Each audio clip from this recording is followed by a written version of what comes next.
Recording button. That's what someone told me at the gym. That's what someone told me at the gym. It's not I was untrue. It's exactly what you look like. So can I use like a voice? Can I do the voice? Is that okay? I think they're gonna add us if you start using voice. We're definitely gonna get canceled if we start. No, I'll stay away from that.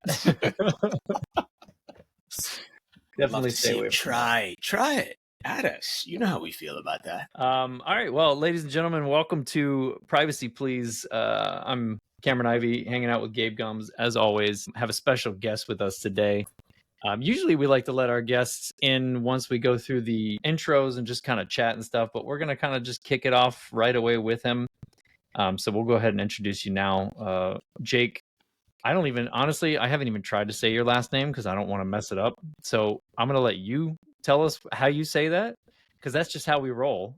So Jake is a principal privacy engineer at Integrated Privacy LLC, which I know we'll get into that a little bit more. But Jake, before we dive into all that stuff, how you guys doing? Gabe, how you doing, man? I'm solid. I'm here to talk to Jake. How are you doing, Jake?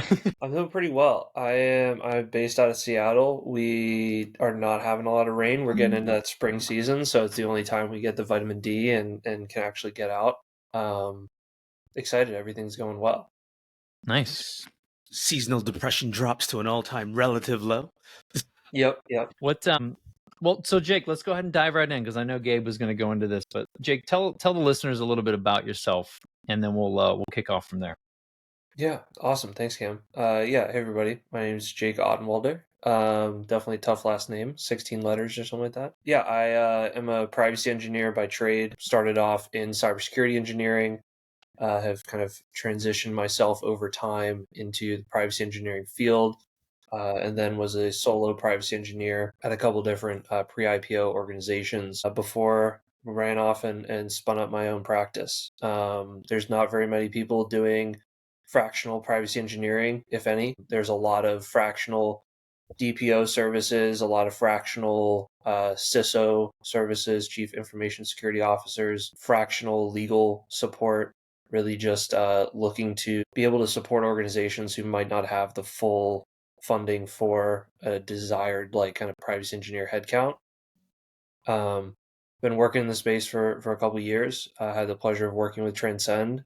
Transcend's been a great partner to my organization, but spun off and created Integrative Privacy, and have been kind of trying to build this fractional services and just getting invested in the community. So you make a good point. I at least am certainly unfamiliar with fractional privacy engineers. You would be the first one I've met. There are lots of other fractional types of, everything from fractional marketing officers to you name it. Mm-hmm. And so the primary question I'm left asking myself is, well, hell, most people don't even have a full privacy engineer, much less a fractional one. So what problem are you solving for by offering fractional services as a privacy engineer? Yeah, there's a lot of skill sets and conversations that privacy engineers can have that maybe vendors can't have, or legal services can't have, or consulting services, right? There's your DPO is going to come in and ask you, or tell you, hey, you have to comply with this privacy regulation, but they can only go so far and can't actually implement the technology. Or there's always conversation breakdowns between what legal is asking to do and what the engineers are trying to do. So that's where, as a fractional privacy engineer, you can come in, support maybe some of those point-in-time assessments, support kind of ongoing maintenance or review of requests, or coming in and just saying, hey, legal is telling you this, you have to comply with GDPR. You don't know what that means, or you need to ask somebody what that means, or what does that mean specifically for your technology stack. And I think what we're seeing, and what I've been seeing personally, is people come in and just try to put up these guardrails that are supposed to just help their organization, but they're not specific to the technology stack. It's not specific to the environment or the context of the organization. That's where I can come in and into that. You said you were a security engineer prior to being a privacy engineer. And we frequently discuss on this show that you cannot have privacy without security. So that that already seems like it scratches a niche for me. But from your perspective, as the person that has been both the security engineer and is now the privacy engineer, could you do the privacy engineering job? Let me rephrase that, because I don't want to necessarily set up a scenario where it's a mandatory background, right? But like, how does having security engineering background help you as a privacy engineer? Yeah. So I was just thinking about this before. It was like I get so frustrated when people are like, "Oh, Jake, you still like working in security?" I'm like, "No, I don't work in security. I work in privacy now."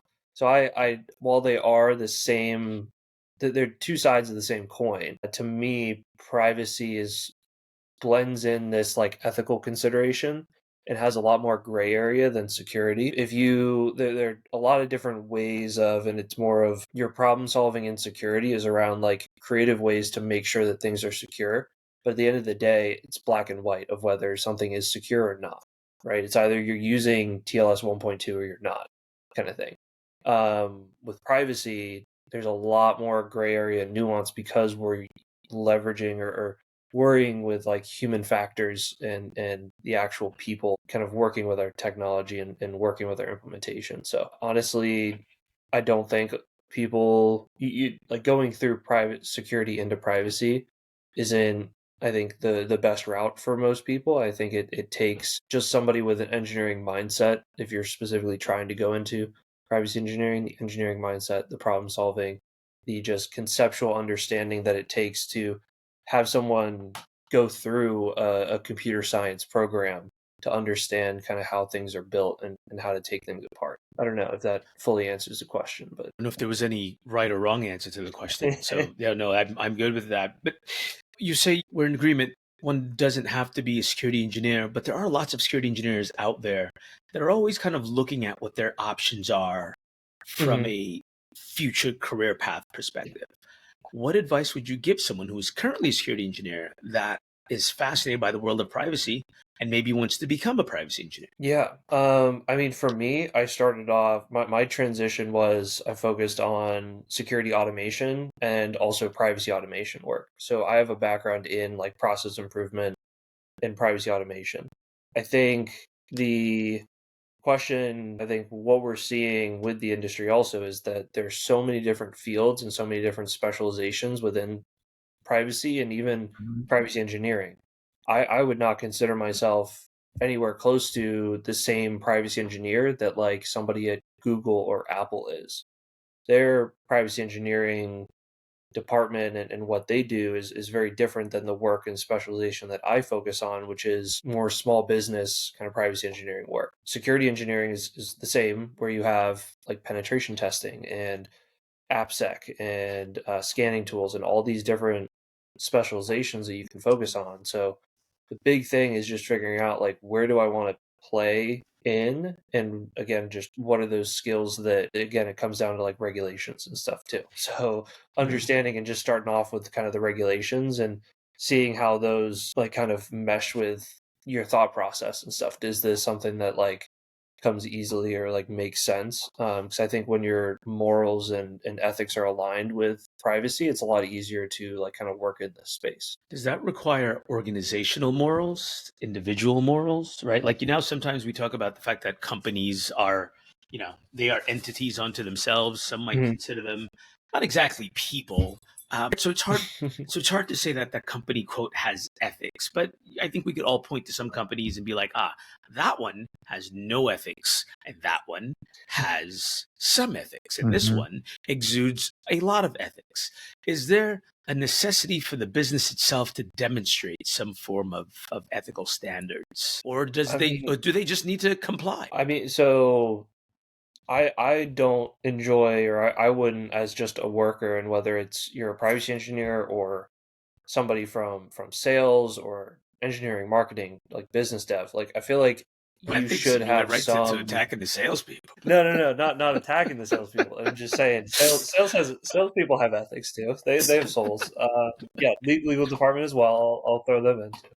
But no, I think you have to have some alignment with the organization that you support, and I think that is what, unfortunately, and not to get too like, I would say, theoretical here, but you want to make sure that you have some alignment with your broader kind of company. And especially when it comes to privacy, because if you're just coming into work every day and having to push an uphill battle just to say, okay, we need to delete data that's like 14 years old that we don't use anymore, like why are we holding on to this? And that is a push and is a question or requires a lot of scrutiny, then it's not probably the same people that I want to like have lead my potential career and stuff, right? So there's some alignment there of like, let's all have some North Star that we can focus on. But I think it is somewhat the privacy engineer's responsibility, or privacy manager, whoever you want to say, to start pushing that vision and getting those values kind of adopted into the core of the company. What Another one. So, oh, you have another one, Gabe? Last one. Yeah, go. Last one. Go, I'll wait. I'll just sit back. Yeah, Show off the mustache, you're good. I apologize. It's just fascinating. No. Other than Nishant, we've never had I a know. full-fledged privacy engineer. So like I'm like, yeah, this is my Let's jam. dig in. Let's dig in. Cool. Let's dig in. So you've got me on your couch. You're doing your diagnostics. I'm telling you all about how my privacy was violated from the time I came out of the womb, completely stark naked, and you know you're just sizing me up and you're going through everything. What is the problem when someone is in front of you, like as part of the fractional services, or just as you help many different organizations? What's that problem? That one problem that they sit on the couch and you go, okay, that's the one we should start with first. That's always the place where we start with. We go right back to that time when your mom told you no, and Yeah. For me, a lot of the conversations come down to there's a lack of cohesive vision or like understanding of the problem. I think that's the main issue, and the reason why I've started integrative privacy and have kind of the methodologies that I've developed are to drive this better cohesion of like, what are we doing here, and what does privacy mean to this organization, and how do we live by what is right for the customer and what is right for our like data subjects or individuals that we're processing data on their behalf. I think that's where it comes down to, and to pinpoint that even further would probably be this understanding of like, companies think that they own the data that they're collecting, where in reality they're just stewards of other people's data. Like they ethically, or this is data that is me as a person, this is my identity, this is who I am. No organization or company should ever own that part of me, in my opinion. And so organizations generally, when they become more, say, predatory or less ethical, they have this idea that they own data or own parts of like my interaction or my lived experience, and that's where I think we have to stop that like pretty quickly and reshape the conversation. I completely lied, Cameron. There was still one more hidden, but it's Jake's fault. Jake did this. You said something about a methodology. Is there so you've developed a methodology to address this? So two questions there. A, is it something that you share parts of it with the audience after this show, such that, I like to leave people with concrete takeaways that they can use, or anything you published on the topic. And then the second is, published or unpublished, can you tell us more about this method? Yeah. So I just posted, or I'm working with IAPP, or hopefully if somebody from there hears this, let's get this published on IAPP. But come on, IAPP.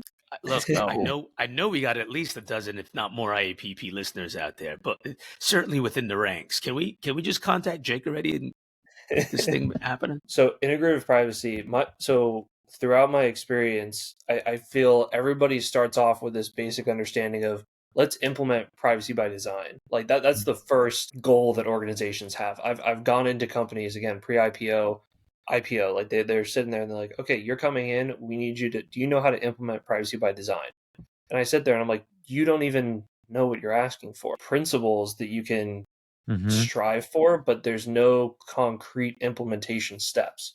How do you even get to the position? And if you just jump the gun and try to implement some of the stuff that privacy by design is asking for, you're going to have a very hollow approach to implementation, which could give you just this false sense of security when it comes to like compliance risk.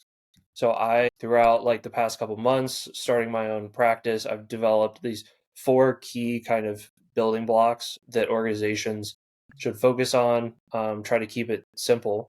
But first, starting off, so it's analyze your surroundings, identify your data, Well, I acknowledge your apologize. One risks, more time for and me. enable your Slow it champions. down a little bit. I This apologize. is And then the 4 key expand steps on that I each of those take a when little, I if you would, too, please. So you're good. Sure. Yep. So analyze your surroundings. So uncover like the context behind why you're processing data.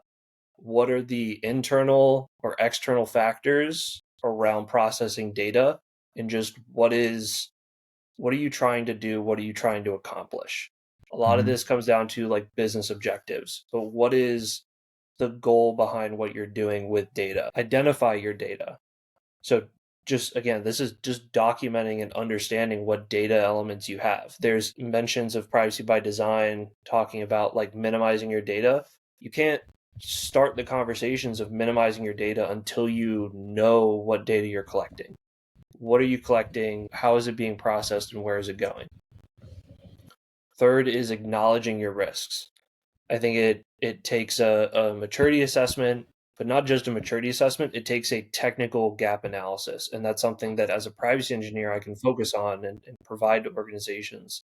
A technical gap analysis looks at not just like, are we doing double opt-in, but where is that actually coming into the code base and what does that mean and acknowledging the risks that we have so that the organization can make risk-based decisions to either accept or reject or to have to mitigate those risks. And then the final piece is enable your champions.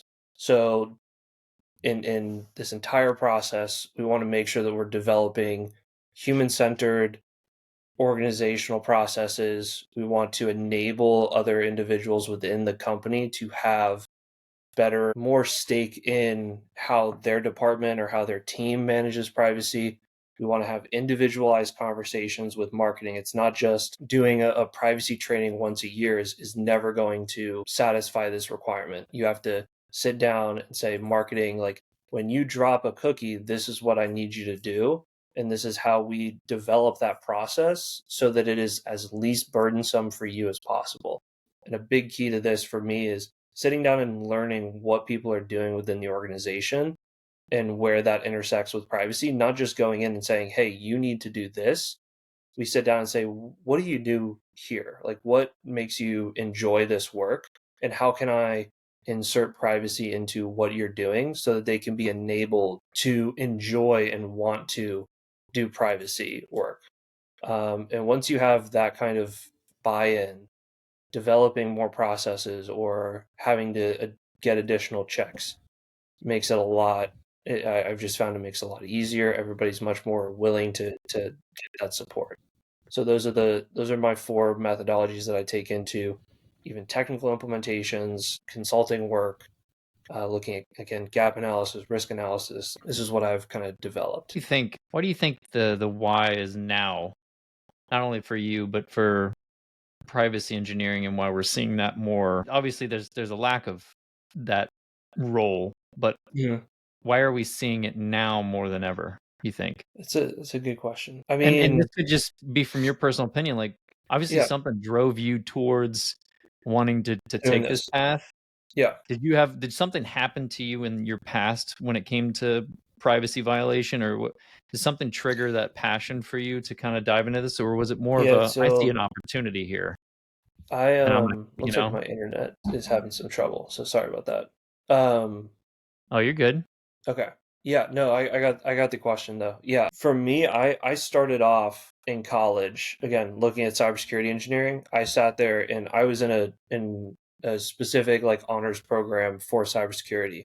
And I was sitting around and I was like, everybody around me is so much smarter than I am. Like I cannot sit and code with an engineer or go like line for line with any of these like computer science guys. I need to find a different way to kind of differentiate myself.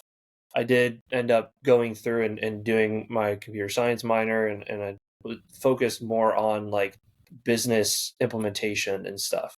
So even from an early time, I focused a lot on like I think there's a massive gap between non-technical like requirements and actually technically implementing them. And I don't think we've seen a larger gap. The gap there in privacy is larger than it is in security. I think Right. security is slowly starting to figure it out, and they have different specializations that help out. There are no privacy engineering managers or like a security engineering manager. I have a great mentor who is an amazing engineering manager, knows privacy, but is not maybe detailed into like privacy engineering management. So we're just still growing the field. Mhm. But for me, it comes down to like there's such a gap and there's such a false sense of security when it comes to this kind of just privacy work in general. People implement various like technology solutions like OneTrust that just don't understand, or just again throw it on your website and then just leave it. That's not how to implement kind of privacy solutions. And so the lawyers are saying, well, we told engineers to do it this way and we thought that we did it, but we don't have any ability to actually check. And I think that's where, again, bridging those gaps is where privacy engineering is growing. Using the cheaper tools to show the vision of having privacy protocols in place to protect them, but also, not have to really invest into a privacy team. Do you see that a lot? Do you think that that's pretty common today still? Yeah, funding and headcount is still like a big challenge. I think as more regulations come out, we're going to see larger funding and stuff for headcounts and people, but I think it's a very specialized role, which warrants a larger salary, and I think every organization kind of needs somebody liaisoning those conversations, and people aren't able to afford a full some six-figure kind of salary for a privacy engineer, and that's where kind of the fractional support can be very beneficial and get the expertise from somebody who's worked with like 10 to 15 companies over their experience and come in and know exactly how to solve the solutions needed. How many people are taking shortcuts? But I presume some people would at least explore them, right? Because they're not bad. Shortcuts are, by design.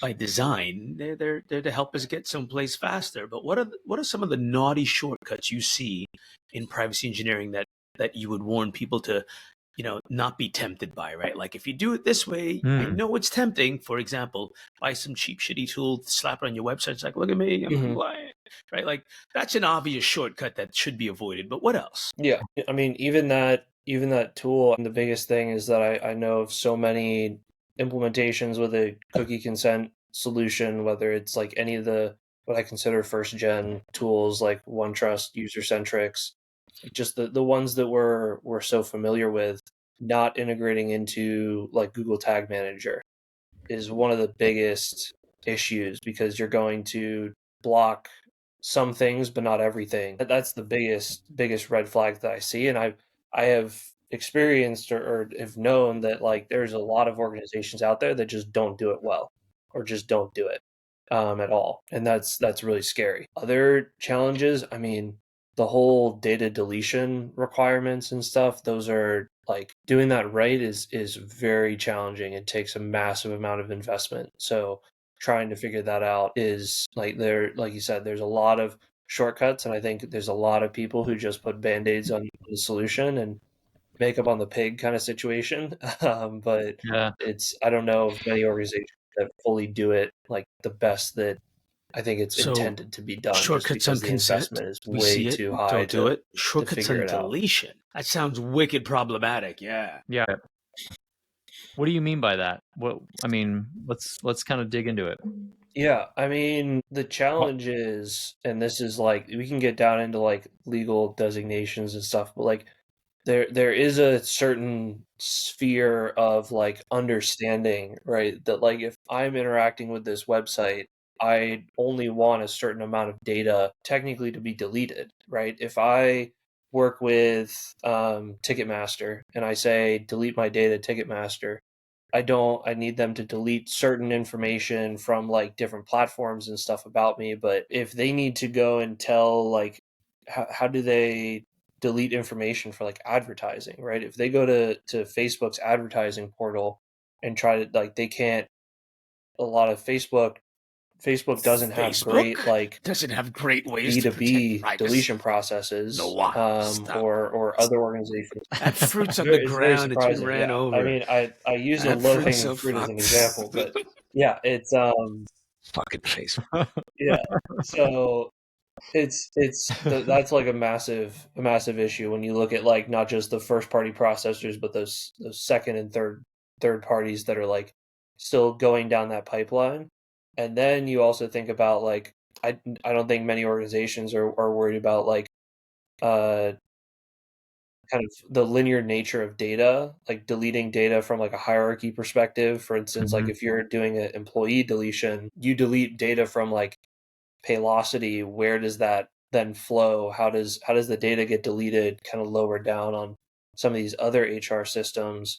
And we need to delete data in specific orders so that stuff from like if we don't delete Paylocity and we delete your benefits data first, Paylocity might come in and repush that. Looking at issues around like those timings of data deletions, and then even auditing data deletions. I don't know of any good tools that really do like great auditing of deletion processes or go in and continue to kind of monitor to make sure that data is deleted. So I Yeah, because think that's all manual, right? Most of those processes. yeah.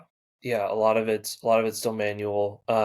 It's just I'm not not a huge fan of it. I understand why it's required, but I think it's a band-aid to a solution of we need to have stricter data retention policies and better public auditing of data retention to understand like how long data is being maintained for, because that's the larger culprit, right? Is how long are companies storing and maintaining data? It's not a mission of I don't think anybody should need to submit a DSAR request. DSAR requests and deletion requests are only helping, I would say, and this is a great study that I want to work on. I'm talking with Carnegie Mellon, and what are the distributions of demographics of people who are doing deletion requests, right? If we're trying to make privacy equitable for everybody, um, we can't have a solution that's only benefiting people who are better educated about their rights or better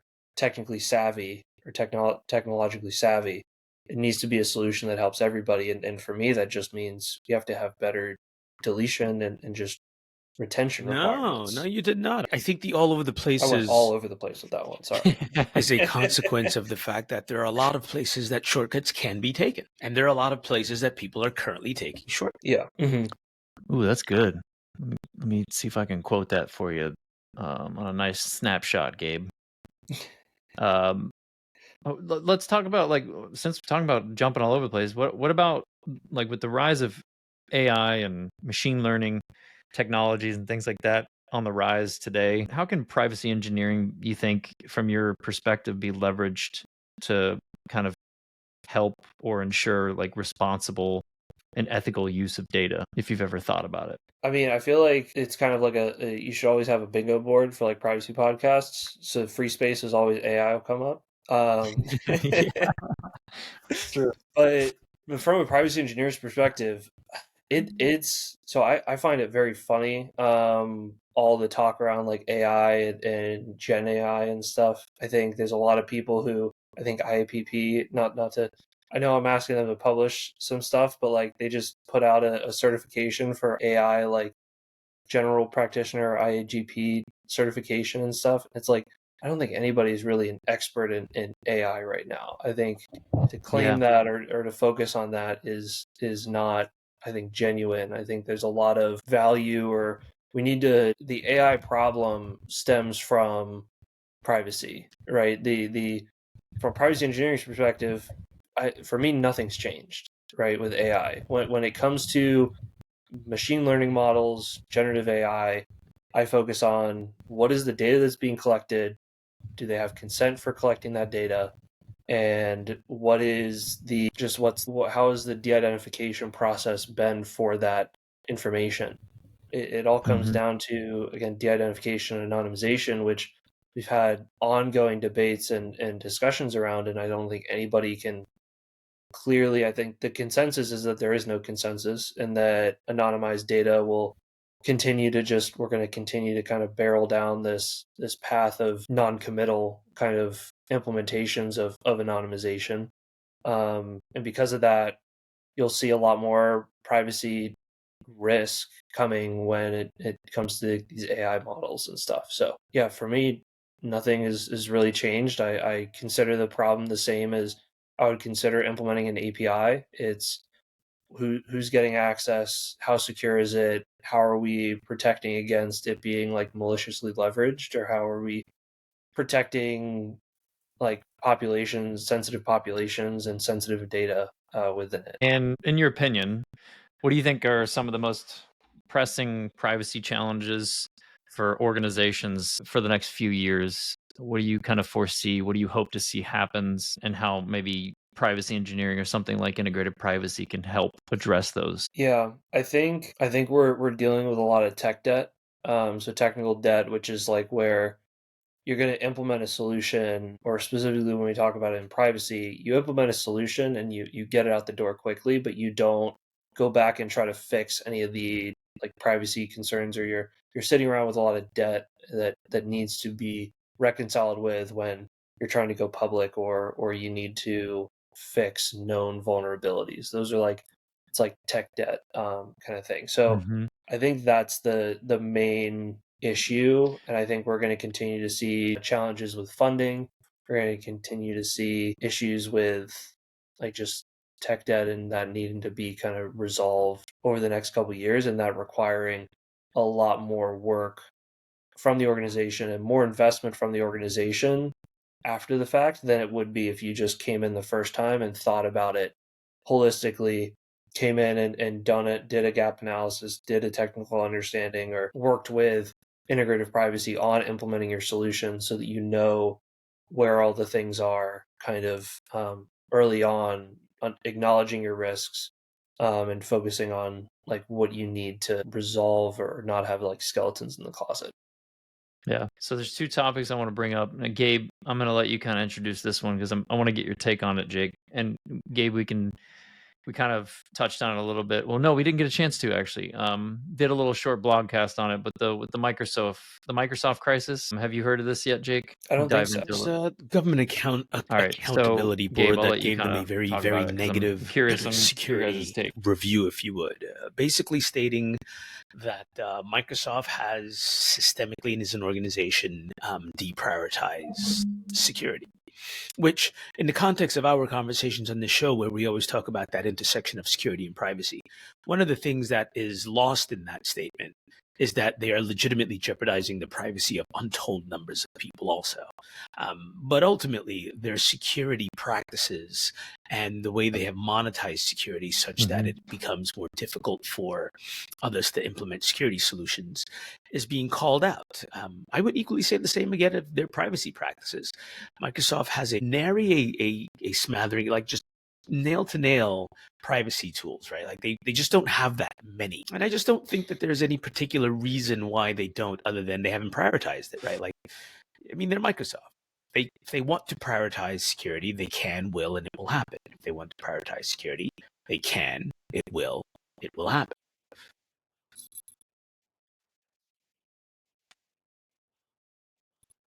Mhm.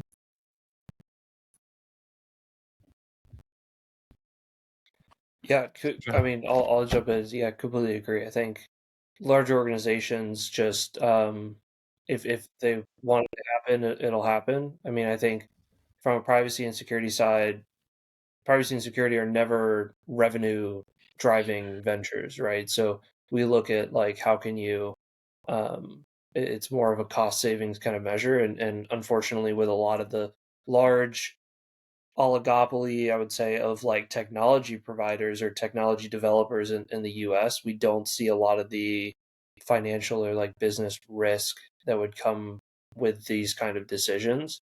And so I think that speaks to a requirement, or like the desire for broad and privacy regulations or security regulations that actually have some teeth to them, and making sure that this is not just a one time, or developing a solution that would actually like drive some change.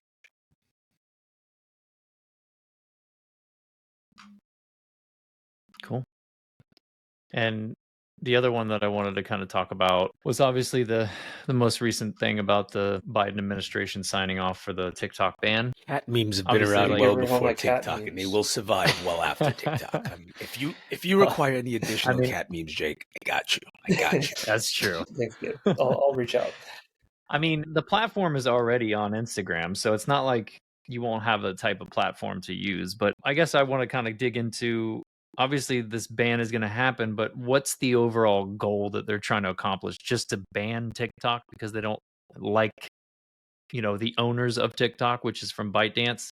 But that doesn't solve our problem, right? That doesn't, because all social media is still going to still have the same problem when it comes to teenagers and young kids, safety and privacy, along with organizations and people, individuals. There's just a whole mess. Like, it's not really going to change I'll let much. Jake weigh What do in you here guys think about the whole first. situation? I was trying to look up somebody. Yeah, while you guys are doing that, I'll drop my I'll share an 2 article. cents, my Sure, 2 pence, yeah. as the case may be. Let me see if I can I don't pull think some. I don't think the U.S. government was solving for a strictly privacy problem. They were Okay. solving more for a who is invading the privacy. I say it without any hesitation or doubt that our government doesn't have a problem with prying on its citizens. It never has. Any suggestion to the contrary is a gross misunderstanding of history at best.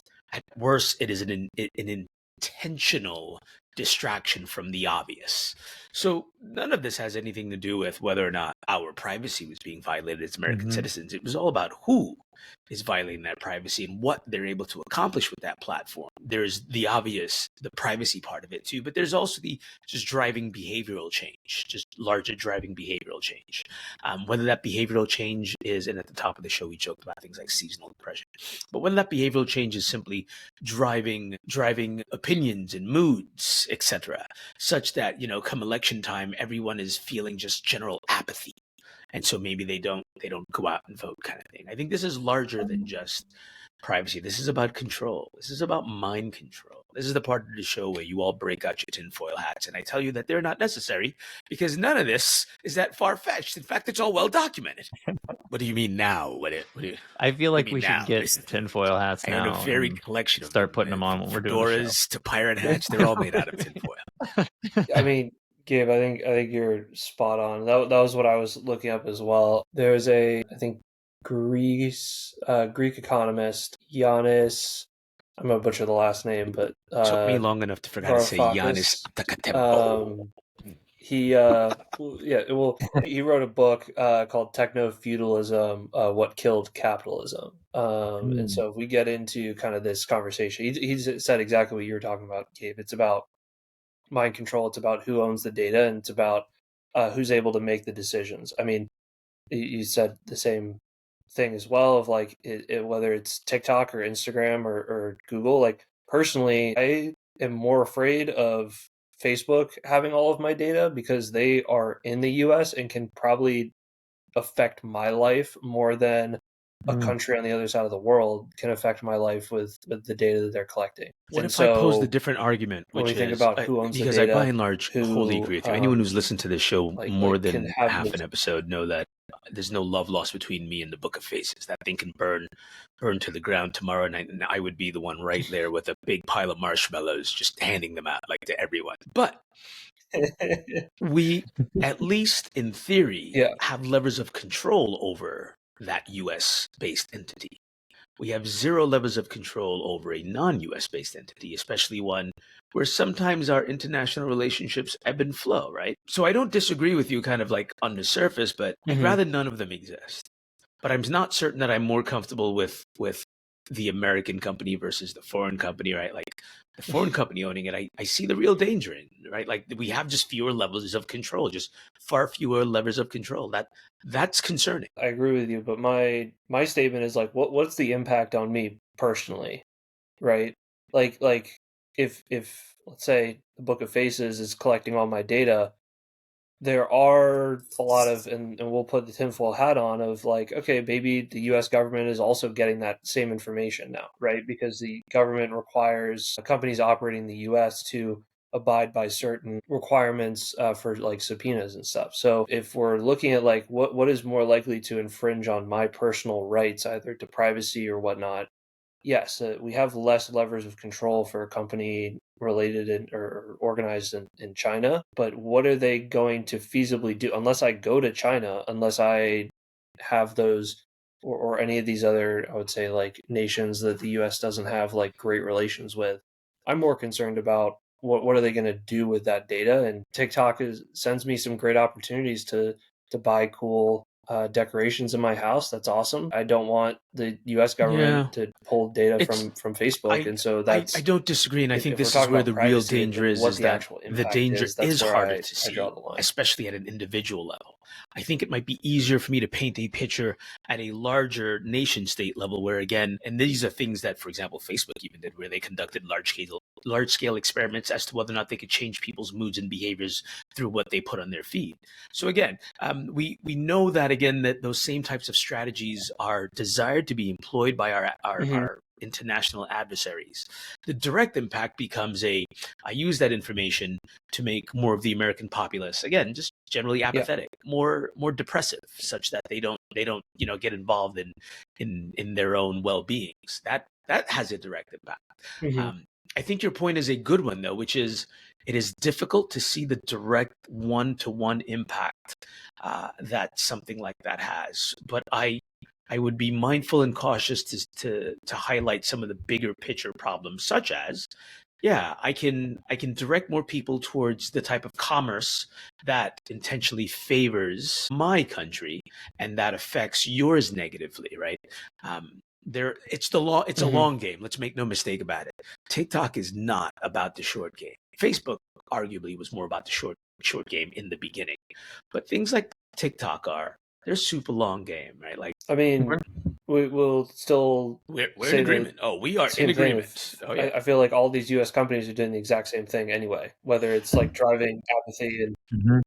yeah. So again, it's if we're concerned about driving commerce or creating apathy, that's been proven to happen at the U.S. companies too. So when we're talking about levers of control, do we really have full levers of That's why I control said over theoretically. these Exactly. companies and Yeah, the that's same the way that problem. we want them Theoretically, to, we do but have those their controls, lobbying and you'd be power is right. massive. They are And not being exercised in yeah, any meaningful way, except for so this time. Like, we magically sign a bill, like poof, like that. Which again goes back to the, if you want to do something about it, let's stop bullshitting. yeah, You know you can. It Mhm. absolutely can be done. It requires little more than that stroke of that pen. yeah, yeah.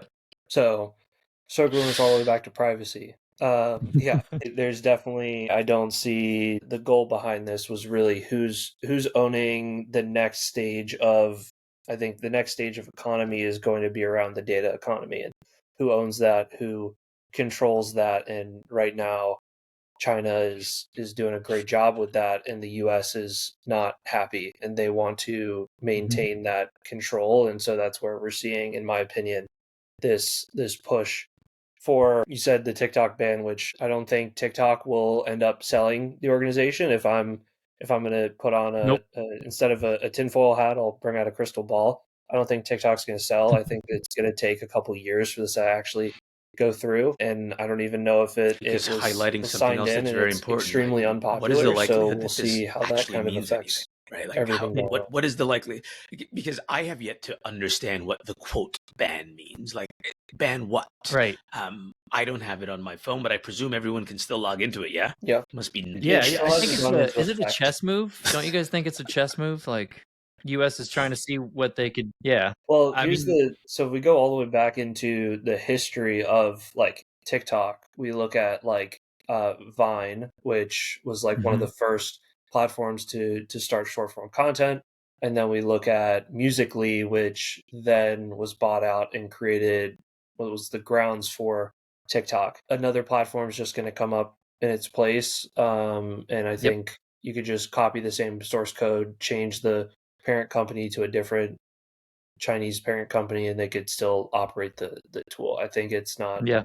Again, I feel like they have given them till I don't know when the timeline is, but they have a couple months to actually sell the organization. But I don't think that's. I think it was like 90 days or something, if I have that right. But listen, hey, we all know the Earth is flat. It's all The propaganda. moon landing was the moon is staged, flat. and apparently The moon is flat. That's why during the eclipse, like you saw it happening, like it was right there. Like, everyone looked up at it. The moon is flat. Don't be fooled. Don't be fooled. You've never seen a round moon. When you look up and you haven't seen a round moon. Get out of here. Yeah, I didn't go It's flat. blind. It's perfectly flat. I mean, it's circular, but it's perfectly flat.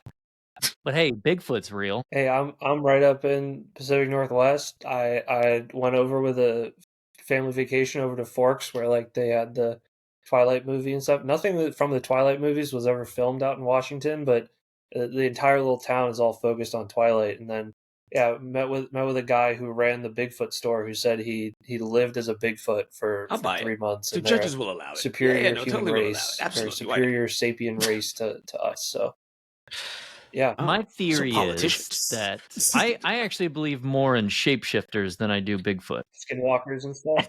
Yeah, I could see it. But I'm saying, like, maybe Bigfoot was a ship. The judges will allow it also. Absolutely. Absolutely. Hey, I'm firmly in the camp of aliens have been here for a while. It's been around. It's silly to think not, and I'm excited for when we get to hang out with them and stuff. So oh man, they're among all humans right now. Like the weird ones, there's just too many weird people in this world. There's Fair.